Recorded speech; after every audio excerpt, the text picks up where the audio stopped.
stolen from a rural property. The search for 3 dogs RCMP say were taken. Prices at the pump dip in time for holiday travel. Will motorists actually notice the difference in their pocketbooks? And researching how to build better roads to withstand prairie winters. This is CTV News with Chantel Saunders. Good evening. We will have more on those stories in a moment, but we begin tonight with a dramatic rescue on the South Saskatchewan River. Saskatoon firefighters braving the extreme cold to rescue this dog that was on the ice near the University Bridge this afternoon. The call came in at about 2 o'clock that an animal was in need of help. The dog was quite a ways from shore, and when coaxing it to come back to land didn't work, crews set out in one of their watercrafts to rescue the dog. After a little while, they were able to successfully bring it out of the cold. The fire department says despite the frigid temperatures, the dog is in good health. Well, speaking of the cold, Environment Canada issued a cold warning for most of the central and southern part of the province today. Under the new color-coded weather alerts the weather agency launched a few weeks ago, the cold came with a yellow warning, which indicates very cold temperatures and wind chill values nearing -40. The extreme cold was expected to linger into Saturday before starting to warm up on Sunday. People are urged to dress in layers and not be outdoors without proper clothing, as frostbite can set in within minutes.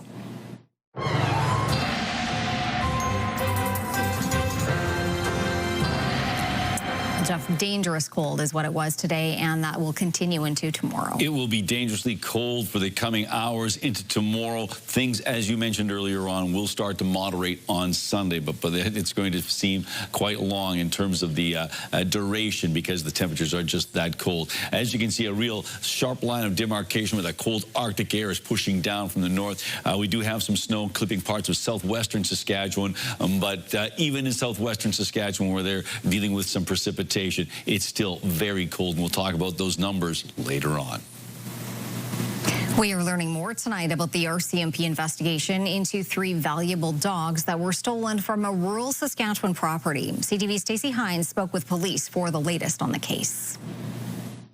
RCMP are searching for a dog napper after 3 large dogs were stolen from a yard northeast of Melfort. This is one of the 3 dogs. They are Central Asian Shepherds, a breed RCMP say is uncommon, hard to get, and extremely valuable. Canadian pet store Pet O Pets says the dog typically sells for between $2,400 and $2,900. Police say the dogs were taken from a property in the RM of Willow Creek around December 2nd. The information that we received from the homeowner does lead us to suspect that there is a more high likelihood that these dogs were taken from the property rather than simply left the property themselves. RCMP say the dogs are microchipped, have identification tattoos, and were wearing GPS collars. Officer Ryan Case says one of those collars has since been recovered and appears to have been removed. He says missing dog reports are common, but cases where dogs are stolen are not. But for us to get involved, there's got to be at least some sort of information that leads us to believe that this was actually as an act of a crime being stolen. Case says they're also looking into a separate report of dogs possibly being stolen in the same area, but says information on that file is limited. For now, RCMP are asking people to be on the lookout. Anybody in this province could help further investigation because these dogs could be anywhere in the province. They could be Manitoba, they could be in Alberta. It's really hard to say. Anyone with information is asked to contact RCMP or Crime Stoppers. Stacey Hines, CTV News, Saskatoon. Fuel prices are falling as the cost for a tank of gas is the lowest it's been in years at this time of year. And with many other items continuing to cost more, people are happy to take some relief where they can get it. Keenan Sorokon reports. It's nice. It's kind of godsend, I guess. The price of a liter of gasoline is at a 5-year holiday low. Fueling up across Saskatoon on Friday would cost you anywhere from $1.09 to $1.17 a liter. The lowest prices approaching Christmas since 2020, when COVID saw prices fall during a massive supply and low demand for fuel. We've seen markets move away from $70 a barrel oil back to $55, $56 a barrel oil. That's one of the big reasons why we've seen a price drop this time of year. Energy analyst Dan McTeague says a number of things coming together are driving prices down. Refineries are running optimally. Companies have switched over to the more inexpensive winter blend. The carbon tax is gone, and the dollar is holding strong right now. I'm not expecting any surge, unless, of course, there's some geopolitical matter that takes place. Hard to say, but under the circumstances, in my 30 years of doing this, it looks like what you see is what you're going to get, perhaps with prices dropping a little bit. Diesel prices are holding on, and prices might see a modest decrease for the rest of the year, hoping consumers save for other things. I have teenagers, so yeah, it means more money for groceries. While this can be seen as a small win, the savings shouldn't be overstated. It's welcome news, but I don't view it as being a great cure for some of the inflationary challenges that Canadians are still continuing to bear. Willoughby says other costly expenses like groceries or shelters aren't going down nearly as fast as fuel is, making for a modest relief overall. When I look at what the typical Canadian would spend in terms of their expenses, usually well over $1,000 a month in groceries. I doubt we're doing $1,000 a month in fuel purchases. But as winter progresses, Willoughby will be keeping a close eye on how fuel affects the price of other goods, which could slow increases seen elsewhere. Maybe this could be an extended period of happiness for the consumer. Keenan Sora Khan, CTV News, Saskatoon. Prince Albert police are investigating an incident depicted in an online video of a man in a vulnerable state laying outside in the snow. Prince Albert police tell CTV this is the online video they are referring to. The video was posted on Facebook and shows security officers tending to an individual in the snow. CTV reached out to the Facebook account that posted the video to confirm who shot the footage, but did not hear back. Prince Albert police say shortly before 11 o'clock last night, officers were called to the 2300 block of 10th Avenue West and found an intoxicated man lying in the snow. The police service says it ensured he received medical evaluation. Police say he had been evicted from a property before police got there. Prince Albert police are looking for a man after a pedestrian was struck north of Prince Albert. 34-year-old Jack Sanderson is wanted in connection to the crash on the Little Red River First Nation. At about 8:30 Wednesday night, a woman was struck while walking in the community. She was taken to hospital with serious but not life-threatening injuries. Police have determined there was a fight between the woman and a man in a pickup truck, and she was injured when the truck fled the scene. Sanderson is charged with aggravated assault, dangerous operation of a motor vehicle causing bodily harm, failing to stop after an accident, and driving while prohibited. A 29-year-old man from Tisdale is facing more than 24 charges following an investigation by RCMP and Prince Albert police. This is what was seized on Tuesday during a search warrant at a home east of Tisdale. Almost 4 kilograms of cocaine, almost 5 kilograms of meth, 6 guns, $50,000 in cash, and drug trafficking equipment. Officers later arrested a man at a business in Prince Albert and found more drugs as well as a loaded handgun in the vehicle. The 29-year-old is facing 25 charges related to drug and weapons offenses. He appeared in court yesterday. And an Alberta man is facing drug trafficking charges after RCMP made this bust in a parking lot in Kindersley this week. Police say they were told about suspicious activity involving a truck. As a result, officers were able to search the vehicle and found drugs, ammunition, and $87,000 in cash. A University of Saskatchewan researcher is exploring new ways to build roads that can better withstand cold prairie winters. And as CTV's Laura Woodward reports, it could mean fewer potholes for drivers. So these light colors are the aggregate, the stones. Engineering professor Hytham Solomon is studying asphalt, looking at how different mixtures could improve durability. What happens if we build roads at colder temperature, how this affects the performance, and what we can do to resolve this issue. Using specialized testing facilities that can mimic freezing conditions, Solomon and his research team are examining how different asphalt mixes perform. We close the door, run the machine to simulate these freeze flow cycles.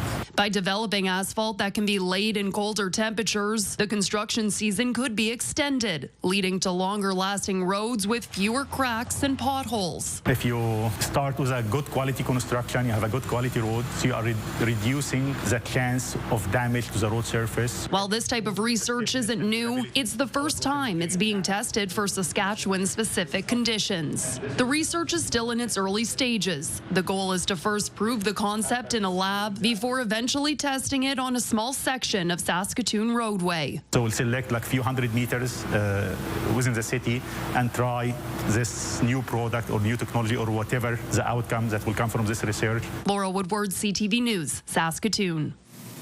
Classes at Fairhaven School were canceled today following a water leak. A notice was sent out to staff and families at about 7:30 this morning, stating the school would be closed for the day to allow crews to clean up what was described as a major water leak inside the school. The school says staff and parents will be updated Sunday afternoon on whether classes will resume on Monday.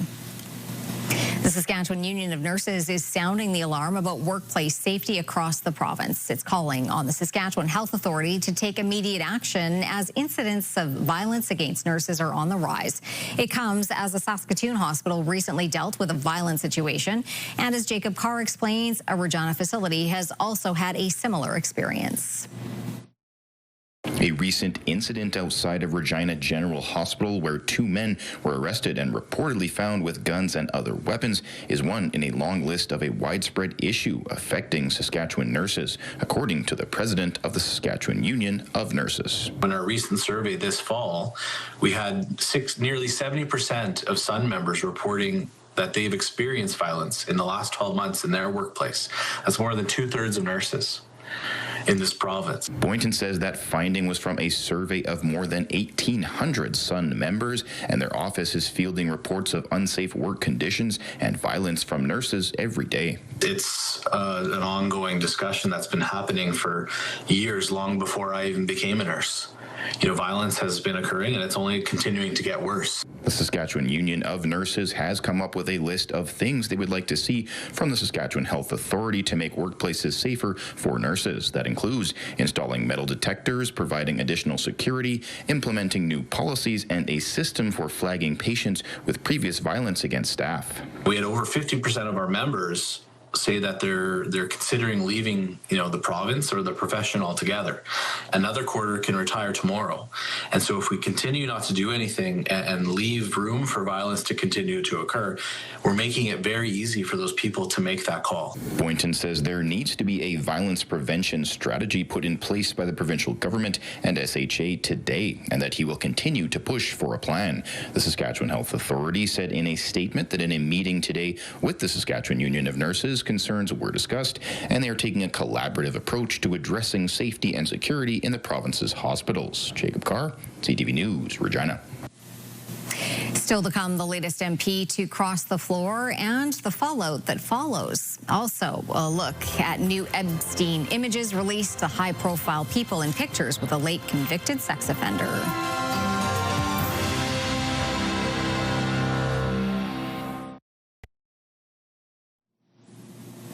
Another Conservative MP has crossed the floor to join the Liberal Party, now on the brink of a majority government. It's a blow to the opposition and leader Pierre Poilievre ahead of next month's leadership review.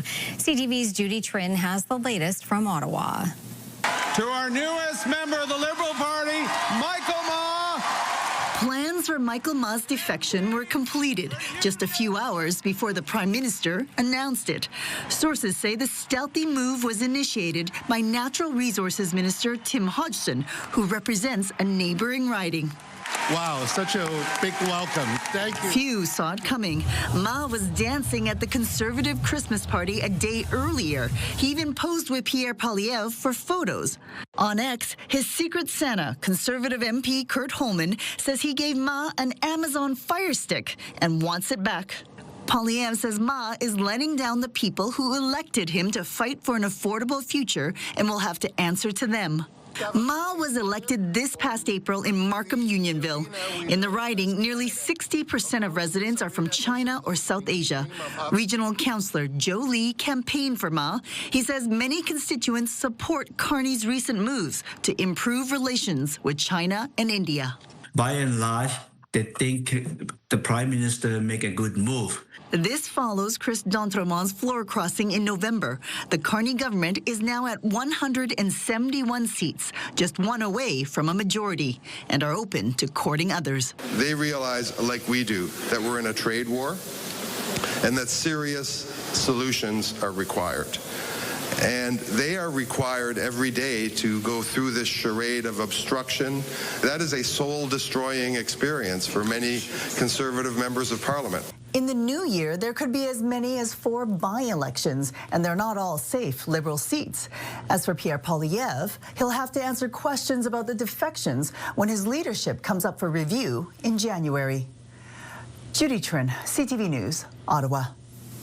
In Washington, new images from the estates of the late Jeffrey Epstein have been released, showing the convicted sex offender with several powerful men, including U.S. President Donald Trump and former President Bill Clinton. The photos were put out by the House Democrats. With more on that, here is John Venevelli-Rao.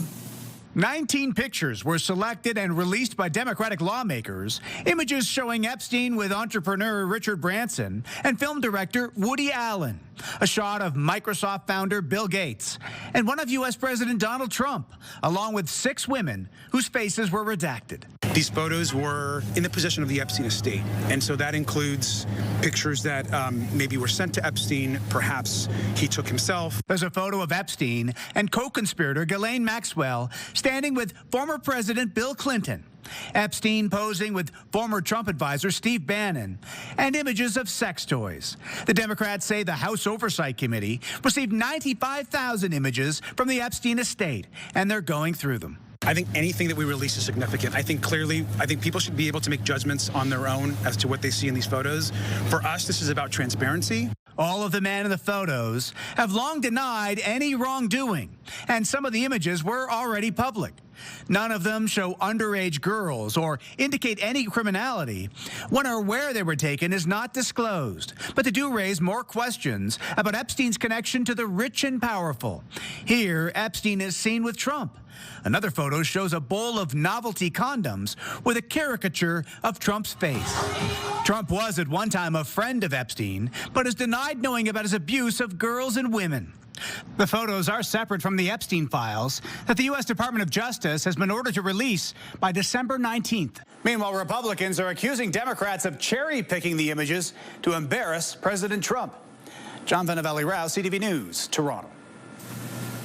To BC now, where people are preparing for the possibility of more flooding as another atmospheric river is forecast for Sunday.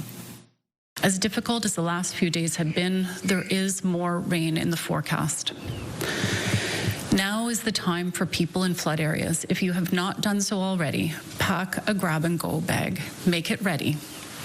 Have the essentials that you need if you are asked to evacuate suddenly. We could have a challenging weekend ahead of us, but with collaboration and teamwork, we will get through this together. This week's flooding has forced hundreds of households to evacuate while inundating poultry barns and forcing livestock relocations. Waters that poured across from Washington state have started to recede around Abbotsford. Today, the mayor said he has not been contacted by the federal government about the floods and is disappointed and frustrated with Ottawa's inaction on cross-border flooding that has repeatedly inundated his city. Back here at home, hundreds of people escaped the cold with a hot holiday dinner yesterday. People of all ages coming out for the White Buffalo Youth Lodge's annual community holiday dinner. More than 1,200 people were expected to attend the free event, which serves Saskatoon's inner city communities. Local dignitaries and volunteers helped to dish up the meals and be part of the evening. a hot meal on a cold, cold night. It's a nice thing. Yes, absolutely. And it's going to be another cold, cold night in store for us until things start to moderate on Sunday. So, yes, it's been cold and it continues to be so. And, yes, we certainly hope people can stay as warm as possible. Let's take a look at our numbers right now. Minus 31 degrees, even with a slight wind of southwesterly 9. This is feeling closer to minus 40, minus 27 right now with clear skies in Prince Albert, and minus 31 in the Battlefords. Again, light winds, but it still has a bit of a bite to it with those cold temperatures. Saskatoon's 24-hour high temperature, that was at midnight last night, and that was minus 26 degrees. Minus 32, that was coming a couple of hours ago, so that's going to stand likely as our 24-hour low temperature. Minus 9 and minus 19 are our typical highs and lows for December 12th. The hot spot, or rather the record temperature on this date, 6 degrees in 1958. The record cold temperature, minus 41 in 1940. The sun came up at 9:06, and it went down at 4:54. Coming up, the final 12 strays of Christmas. Will Ted Lindsay and Lady Bing join your household this holiday season?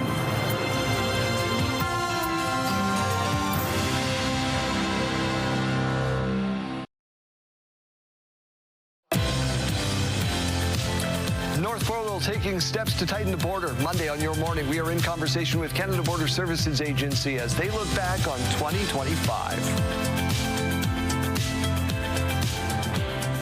That was quite the sweater. Anyhow, it is quite the shot here. It's a lovely view. We've talked about that before, but as we know, the atmosphere itself is very, very cold. It's clear skies, but dangerously cold conditions, so please keep that in mind as you make your way into the next little while. We've got ourselves, you can certainly see that line of demarcation with the cold Arctic air. It's so dense that it's pushing that cloud shelf southward. Along with those clouds, we do have some precipitation in the throughout many parts of Alberta, but down into southwestern Saskatchewan, and then it makes its way into Montana and then Dakotas as well. But here's the big deal. It's cold, straight up cold. Minus 31 right now in Saskatoon and the Battlefords, minus 27 in Prince Albert. As we take a look at Saskatoon's almanac, minus 26 degrees. That was the, I mentioned this earlier on, that was our temperature at midnight. So yeah, it has been a very cold day and cold night. The hot spot in the province, 19 on the minus side in Maple Creek. That's right, Maple Creek was minus 19. Uranium City, minus 38 for the cold spot today in Saskatchewan. Around the province we go. It's minus 33 degrees right now in Lloydminster, minus 22 in Swift Current, minus 25 in Regina, 2 degrees warmer in Estevan at minus 23, minus 28 in Yorkton. Into central parts of the province, temperatures are straight up cold. Minus 24 right now in Nipawin. It drops down to minus 31 in both the Battlefords and Saskatoon. It's minus 34 in Spiritwood. Many locations in the high minus 20s. And yes, it is going to stay cold, and that's certainly true of northern Saskatchewan. Already into the low minus 30s in Stony Rapids, Collins Bay, and Key Lake, and it doesn't warm up all that much on the other locations of the communities we show in this part of northern Saskatchewan. And down south, the warmest temperature we have here is minus 18. That is Maple Creek. The coldest temperature, well, a group of them at minus 28. So yes, cold conditions top to bottom, side to side in Saskatchewan. So the futurecast indicating that yes, that snow from Alberta is going to be sliding into Montana and not really our issue. Keep your eye on that next system that's coming in through parts of Alberta. It's possible we might see some snow Saturday night into Sunday in parts of northern Saskatchewan. Around the province we go for Saturday. Temperatures in the mid minus 20s, low to the mid minus 20s for the northern part of our province with a mix of sky conditions. Temperatures warm up ever so slightly, minus high teens or low minus 20s for west central Saskatchewan on Saturday. A little warmer in Maple Creek, minus 11 degrees, minus 16 in Leader, minus 20 in Outlook, windy and minus 17 in Swift Current. Temperatures hovering around that minus 20 or 21 degree mark in many parts of southeastern Saskatchewan. Temperatures drop down to minus 24 in Yorkton, and temperatures basically hanging around minus 23 or minus 24 for east central Saskatchewan under mainly sunny skies. For the Battlefords, we've got an overnight temperature of minus 32. Keep in mind with these temperatures, even with the slightest wind, exposed skin can freeze in minutes, so that's frostbite in minutes there, so that's a danger that lingers into tomorrow. And then temperatures moderate. Look at that, minus 4 by Monday, and still above seasonal temperatures on Tuesday and Wednesday. Wednesday, we're expecting some snow. For Prince Albert, a similar situation. Frostbite in minutes, minus 33 overnight. That same danger exists on Saturday. Saturday with a high of just minus 26 degrees, but then bam, temperatures really warm up. Sunday -9, Monday -6, Tuesday -6, and then temperatures start to drop off starting on Wednesday. And finally for Saskatoon, minus 33 degrees with mainly clear skies. Again, frostbite in minutes. I can't overemphasize how dangerous this cold is. Minus 22 degrees, winds out of the southeast at 15 for tomorrow. So yes, there will be some bite to that wind, but -7 on Sunday, -3 on Monday, Tuesday -4, staying above seasonal on Wednesday with a good chance of, we'll just say there's going to be some snow for sure. And then -22 on Thursday, bouncing back ever so slightly 1 week from today.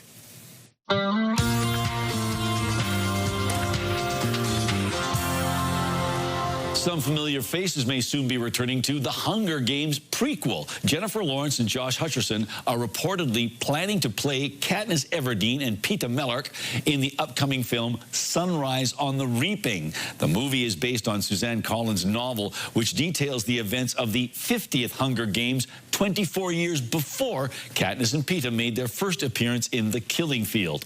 Although Lionsgate is rather tight-lipped about Lawrence and Hutcherson's cameos, the book has these characters present in some sort of flash forward. Sunrise on the Reaping is expected to hit the big screens in November.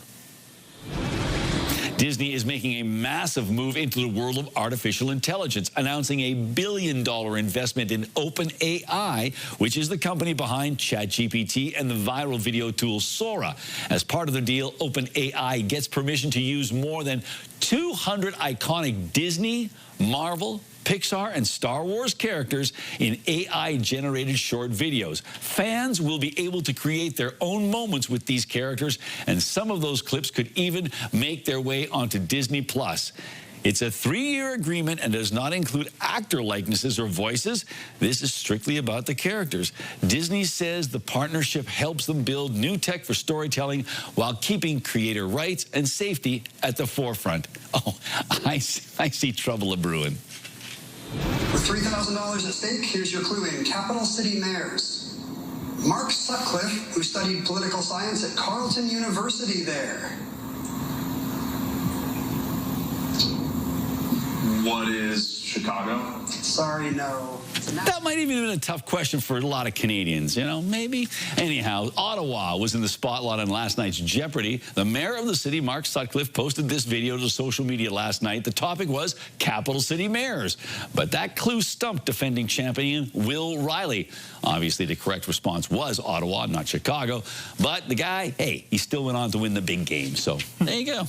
Now we all know. Now we all know. All right. Did you know who the mayor of Ottawa was? Not off the top of my head. Exactly. All right. Persephone is hosting a special fundraiser featuring an award-winning actor with Saskatoon roots. Yes, and I think Sons of Anarchy fans are going to be pretty excited. When it's cold like this, why not stick your tongue to a metal pole? Does it remind you of a movie? Well, that movie is also a play, and that play is on stage here at Persephone Theatre, A Christmas Story, and it has been extended until December 28th. Executive Director of Persephone Theatre, Brianne Harmon, with me. And are tickets still available? You're in luck. Tickets are available, but for the extended week. So until the 28th, make sure you snatch your tickets quickly because there are some single tickets available during the lead up to Christmas. But if you want to get your family in, make sure to come after Christmas. All right. Okay. So that's after Christmas. But now let's talk about after December into February, because you've got a special event coming up, an evening with Kim Coates. Yes, Saskatoon's very own, straight from Hollywood, actor Kim Coates, with special guest and facilitator Jeff Rogstad, and media personnel Katrin Hodson, who will be leading us through a beautiful evening with Kim Coates. It's going to be a lovely Q&A. We'll talk about Kim's theater career, as well as, of course, his Hollywood career and some of the things he's done on film. We'll have some great stories, some insights into the world of film and theater from his vantage point. It's going to be a terrific evening, and I know tickets are available right now. And there's also a VIP ticket available? Yes, we have a limited number of VIP tickets, which includes a pre-show reception with Kim Coates himself, an opportunity to connect with Kim, talk to him before the show, and enjoy a lovely reception in our Tier 2 lounge ahead of the performance. All right, so this is all coming up on February 21st right here at the Ramey Arts Center, the home of Persephone Theatre. How do people get those tickets? You can get those tickets by heading over to PersephoneTheatre.org and hopping over to our events page and snagging those tickets. We have a couple of VIP tickets available, so if you are in the mood to meet Kim Coates ahead of the show, we encourage you to get those tickets quickly. And you know what? It would make a lovely Christmas gift. All right, Jeff, time for Pick of the Day. You've got a little bit of a mixture for us today. We do. We're concentrating to kick things off on, you guessed it, the cold.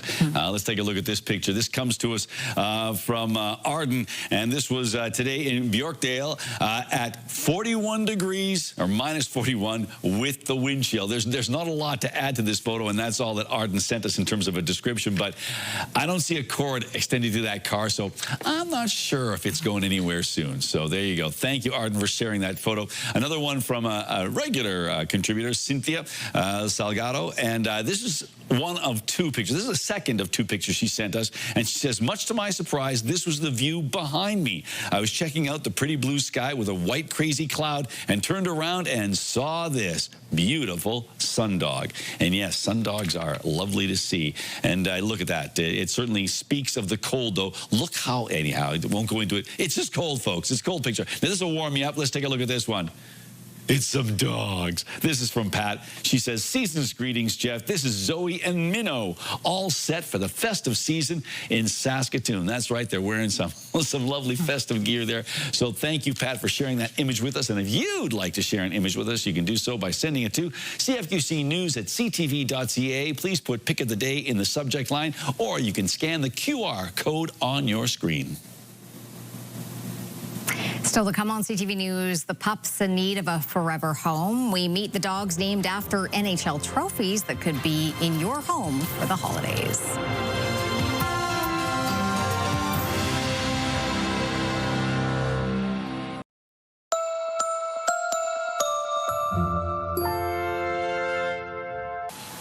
Well, I understand this little snuggler is named after a famous NHLer, but there's nothing terrible about this dog. No, it's one of the 12 strays of Christmas. We're back at the Saskatoon SPCA with Russ and Sheila, and we're meeting a couple of more dogs that are looking for forever homes. And well, I understand this dog's name is Ted Lindsay. It is, yeah. I don't name the dogs, but I'm always surprised at what they come up with. And I tell you, there's a beautiful looking dog, and just, like I said, a real snuggler. Sheila, are these dogs from the same litter? Or? They are from the same litter, yeah. There's about 6 of them, and they're all named after NHL trophies. And who is this? This is Lady Bing. Okay, all right. So Lady Bing, and ladylike indeed. And you said from the same litter, how many more dogs of this style of this breed? There are 4 more. Okay, 4 more. And is there Vesna and Conn Smythe? There is a Vesna and a Conn Smythe. Okay, fair enough. And of course, a Stanley Pup. Okay, Stanley Pup. Of course there is. Of course there is. Russ, the 50-50, can you just, without going into the details of the prizing, how important is it to the charity? Yeah, it's one of our main fundraising efforts that we have every year, and our Christmas one is always our biggest one. So we're quite excited about it, and we expect that it'll surpass last year's total, which was over $120,000. Wow, of course, the winner takes home half. And just before we leave, don't forget, SPCA has these amazing stockings that are a great value, and of course, when you purchase one, you help out the Saskatoon SPCA. Well, thanks to Sheila and to Russ and the staff here at the Saskatoon SPCA. That'll do it for us for another season of the 12 Strays of Christmas. 12 Strays of Christmas, brought to you in part by Early's Farm and Garden, proudly supporting the Saskatoon SPCA wish list all year long. When we come back, the Rush get ready to storm Ottawa, and later a festive favorite returns for another year.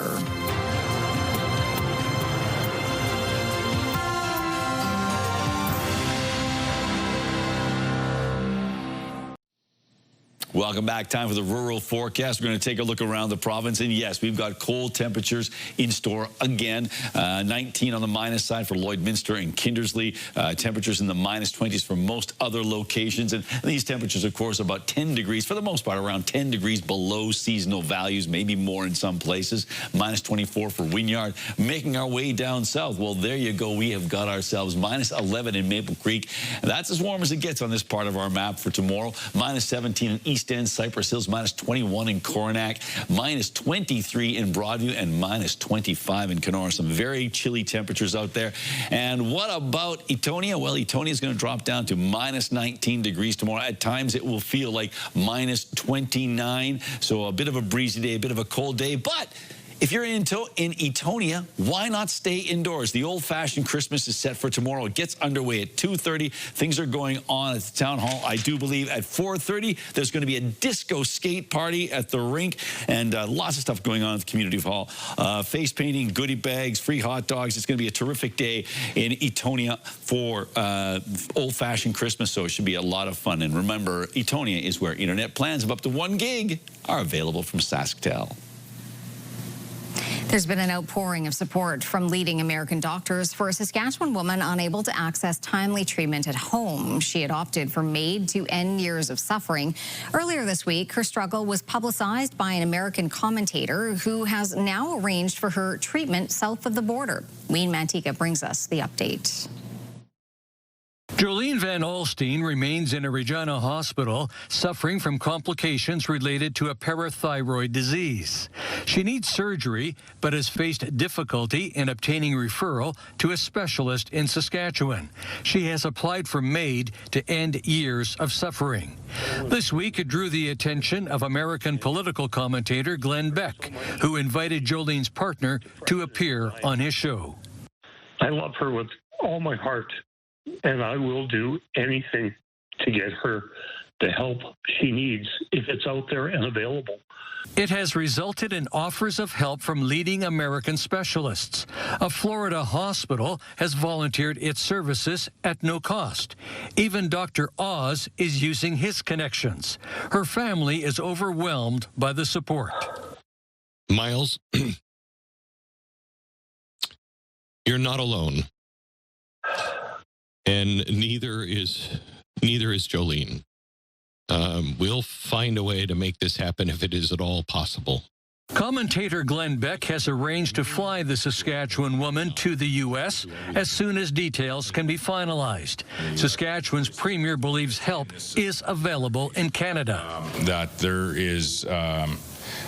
has been an opportunity to see specialists in Saskatchewan and outside of Saskatchewan, and those conversations about maybe potentially seeing additional specialists continue with the Minister's Office and the Ministry of Health. And so if there's a difference between what a specialist can do in the U.S. versus what a specialist can do in Canada, I don't know the answer to that. Those trying to assist believe the Saskatchewan woman has a long road ahead of her, but that she can be helped.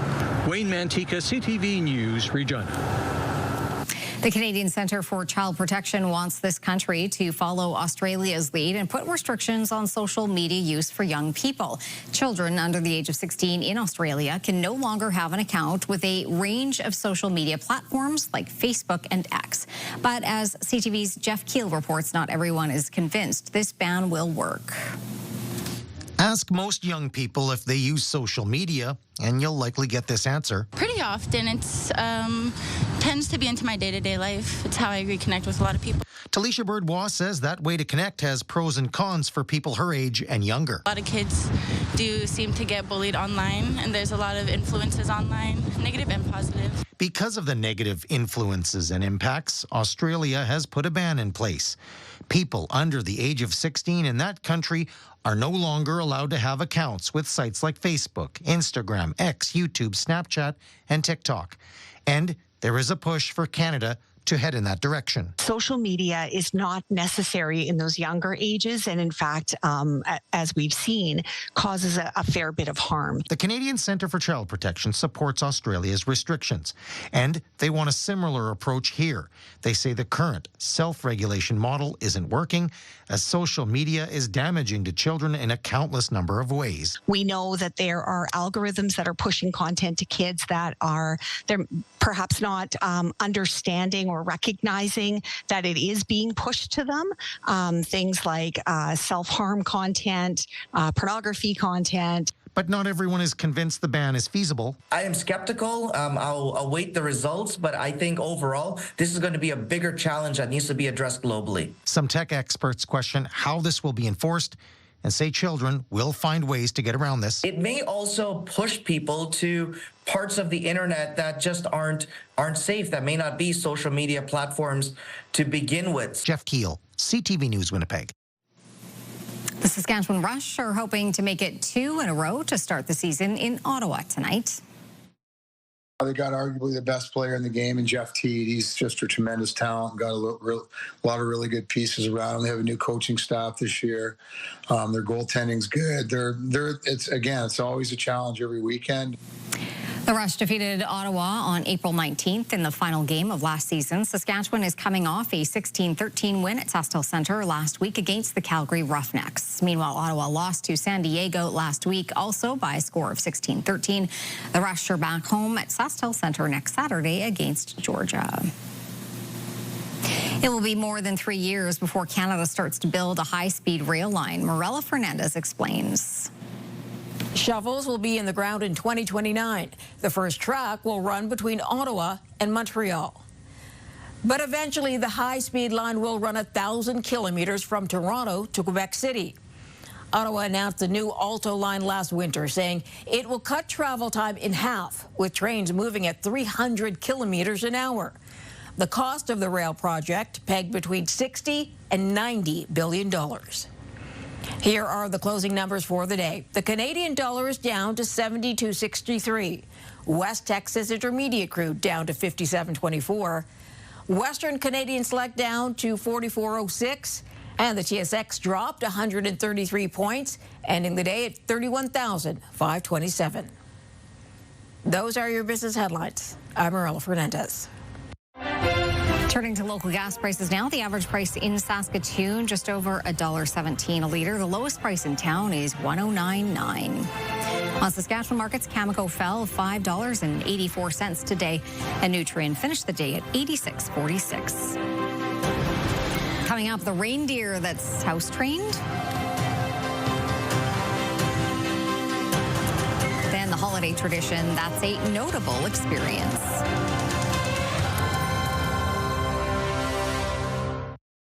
Select Hair Services brought to you by Sage, the beauty bar. Stay with us. We've got another great night of television starting tonight at 7 o'clock with Happy's Place. Well, Jeff, Lars the reindeer, living his best life in the UK. Lars thinks he's a dog. That's because when he was a baby, he had to be cared for by his owner. That meant sleeping in the house with the family dog. And as a result, Lars eats, sleeps, and listens to orders just like a dog. But now that he's a little bit older, Lars is being reintroduced to the herd to learn about his true reindeer self. So I wonder if Santa will call him up this year. He might. You know, it's like you never know when you got to bring in a rookie. That's true. You know? Maybe Exactly. next year. Maybe next year, right. Yeah. Lars is pretty cute. Pretty comfy in that house. I bet. I bet. Bowl of hay. I know. All right. It's going to be a cold weekend, or at least half of the weekend. Yes, it is going to be another cold day. We've got to basically get through Saturday, and then we move on to Sunday, and things really start to moderate. And Monday and Tuesday and parts of Wednesday, depending on where you are, will be really quite mild. So things are looking, certainly by December standards. So right now, things are looking very good in that respect. And then we start to see a little bit of a drop-off in temperatures. And right now, emphasis on the phrase right now, it looks like temperatures are going to be below seasonal as we make our way into Christmas. So as long as there's not like a ton of snow to deal with, I think people will be able to handle that. But we will. We're getting a little bit, though, on Wednesday. A little bit on Wednesday. It looks like Wednesday we probably, I'm guessing at this point, it's I'm going to say about, another 5 centimeters of snow at least. So we'll just see. It might be shoveling. So yeah. Shoveling time. Absolutely. All right. Well, there's lots going on, like you said, in Etonia. Exactly. Tonight you were talking about that, but lots going on this weekend. One thing that is a Christmas favorite, comes back every year, is taking place at TC Place. Today was the final day, but the noon Festival of Carols was taken to the stage all week. It's been going for 50 years. So more than 50 years. Yeah, 52. This is its 52nd year. Children's choirs from across Saskatoon singing the songs of the season. People were invited to come to watch for free. And when our camera stopped by, they took in this grade 4 and 5 choir from Sylvia Fedoric School. So we'll leave you with some of the highlights. Have a safe, happy, and warm weekend. Thanks for watching. Take care.